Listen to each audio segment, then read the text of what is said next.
Hello, today we have Maryland State Senator Malcolm Augustine here with us from District 47.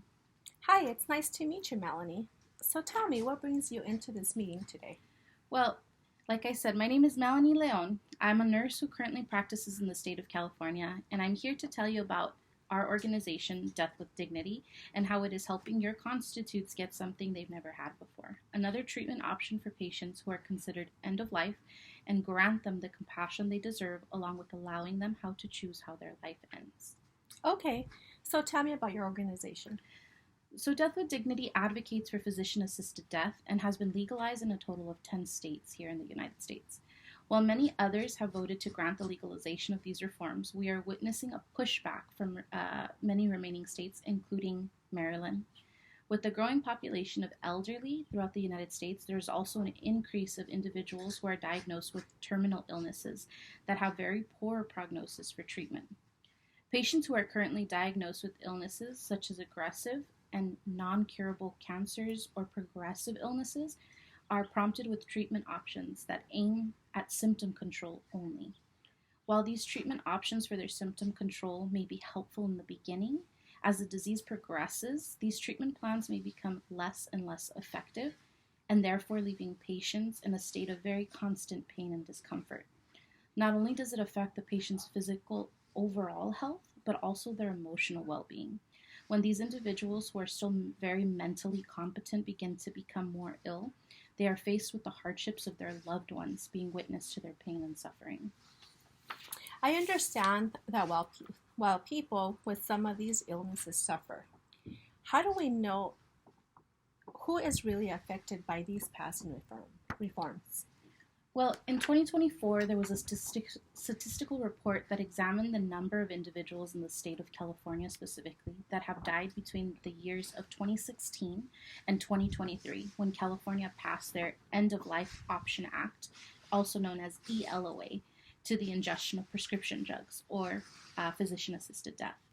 This report showed that a total of 4,287 individuals died using physician assisted death over 7 years in this state alone, and of these, 91.2% were receiving hospice or palliative care for their terminal illnesses already.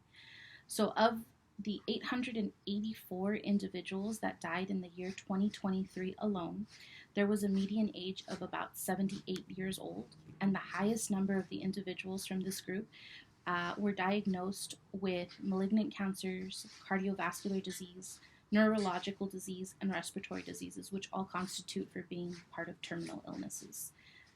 An individual that you actually may know who supports physician assisted death due to personal reasons is Virginia Representative Jennifer Wexton. Representative Wexton is a 55-year-old female who was diagnosed with progressive supranuclear palsy, also known as PSP, which is a rare brain disease with no cure that affects walking, balance, eye movement, swallowing, and it only becomes worse with time, eventually leading to the death of the person. Individuals who are diagnosed with PSP survive approximately 5 to 9 years after their symptoms appear, and medical management of their symptoms are very minimal. Some of these medical managements include medications that may only control their symptoms for about 2 to 3 years, leaving the rest of that diagnosis or the rest of their remaining life to be left in suffering and victim to their illness. Representative Wexton went on to describe the passing of this reform would allow people to take control over when, where, and how their stories end, and not leave them victim to their diseases they are diagnosed with. Wow, thank you for sharing that. What about on the state level? How can it affect your organization and support these reforms?